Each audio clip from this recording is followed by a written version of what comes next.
Hey folks, Dude here. Well, it's come to my attention that, well, I have too many boxes, and recycling is recycling, and, well, the kiddies help a lot with recycling by supplying me with some boxes. This one, of course, being a 48-can box that I get from the big box stores. It's a lot of honking cat food between the inside guys, the outside guys. Works really good. This being a shelf box, it's actually intended and corrugated in such a way that it's actually templated that you cut the lines and you have an easily accessible hole. Of course, this holds 48 cans. Have multiple lines of various food varieties. Makes it really easy to deal with all the various tastes and foibles of some cat versus another cat and which one I prefer. The outside guys, they're not really all that picky. One of them's really picky, but my inside guys, they pretty much eat all the varieties. However, I do not feed them much of ocean whitefish and tuna and sauce inside. Oh, man, you ever give a cat fish, they are not good to be around.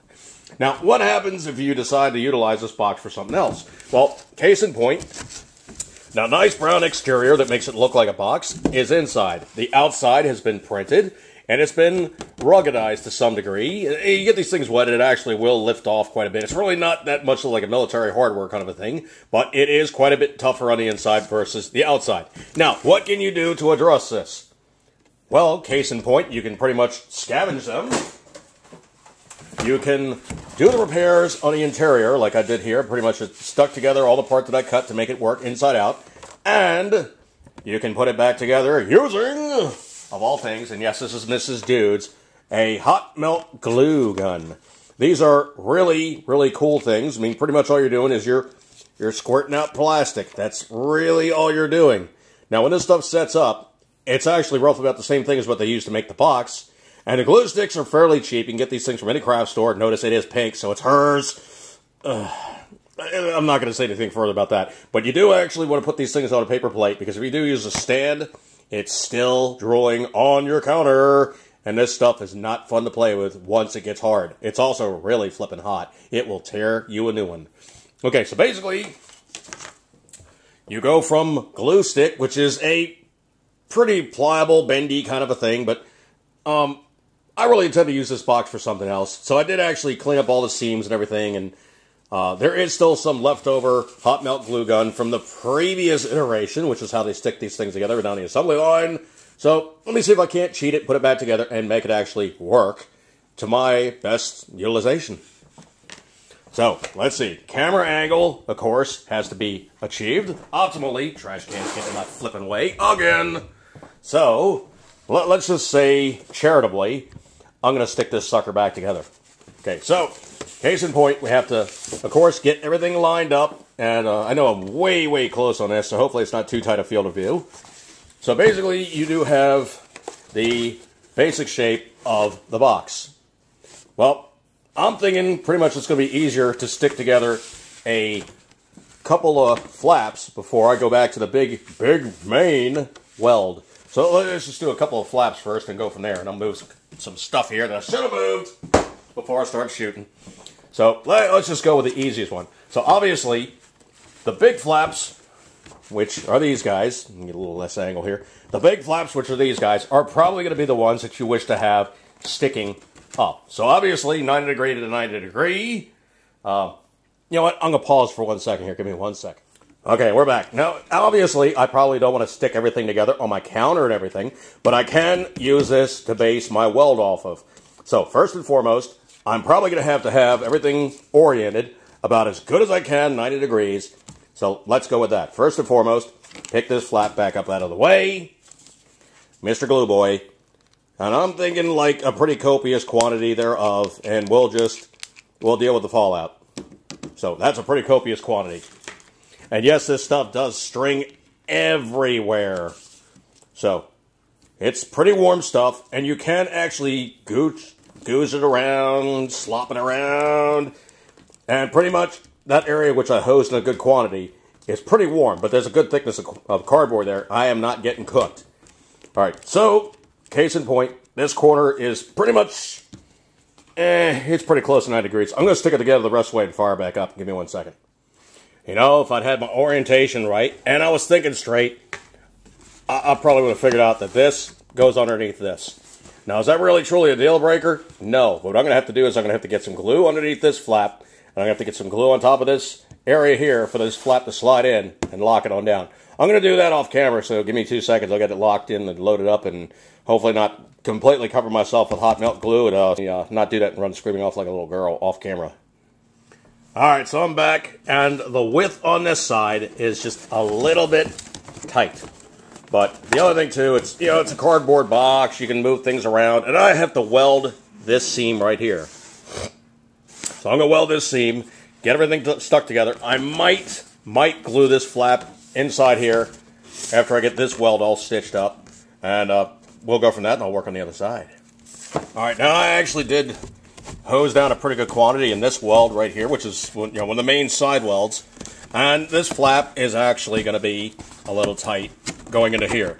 Now, my choices are I can just hog it in there, or I can snip off a little bit there. So, you know what? I'm probably just going to take a little bit off of this, just so I got room to work with. Reason being is it's going to be a experiment, and if it's a little off, I'm really not going to cry. So I'm going to take about, 1/16 or so off, just enough. And I'm going to hose in a fairly good quantity on the flap, not in here, because if I override and get into some hot stuff with my hands, ouch. So I'm going to load this flap up right here and stick it back in place. Give me a second. Alright, so I loaded this thing up, and, it wasn't looking really tight, so I squirted some more in there. Nothing crazy, nothing serious, all the rest of that good stuff like that there. But this is a little tight. So what I'm going to do is I'm going to snip off a little bit of this cardboard on the inside. Reason being is I want to have a good, tight fit. Now what I'm going to do is I'm going to try to go as straight as possible.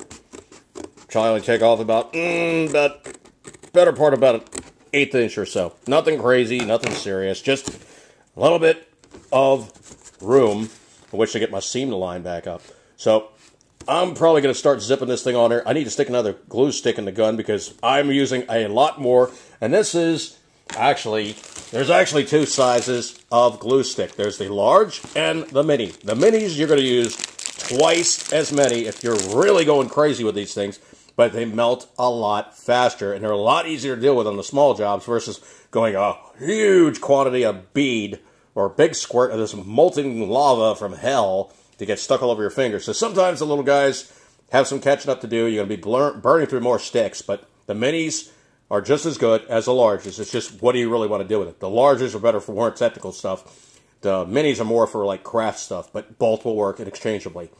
So kind of like small knife versus big knife. Big knife will do small jobs. Small knives don't do the big jobs as well, but if you really, really work at it, they kind of will. So I'm going to stitch this seam and stitch this seam and how we look when we're done. So let me get on that after I stick a new stick in the glue gun because my glue gun got unloaded. All right, hopefully you guys have seen it, but this is the last part of this seam being stuck on there.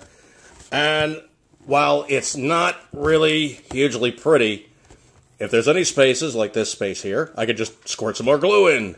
So let me get at least everybody kind of stuck on there. I'm really more worried about the corners. So, case in point, I'm going to throw most of my attention to the corner first off. Then like this section here where it's pretty loose. Let me get a down angle here so you guys can see what I'm talking about. It's pretty loose here. What I can do is I can grab the gun, stick the schnoz in there, give it a second good squirt, and hopefully the glue that's in there is going to get warmed up with the new glue. And of course, it's flipping hot, man. It will definitely let you know it is flipping hot. So hopefully you guys saw that. Of course, me getting stuck a little bit. Ouch. It's not that hot. I mean, it's hot enough that you want to get it off your hands. But it's probably about twice as hot as molten candle wax. But it's not fun. You want to get it off as soon as possible. Because you leave it on, it eventually will raise a blister. And yeah, the other stuff... The other thing about this stuff is it's spider webs everywhere. It looks like little spiders are working on your project. Alright, so let's just see how this all came about. So essentially what I did was I took the box, I flipped it inside out, and I retraced all of their seams using similar technology to what they use, because they actually do use a very, very fast hot glue gun in the factory when they're making boxes. The only thing is they put the seam on the inside. So essentially, let's just see what we came from and went to. So let me back up just a bit here.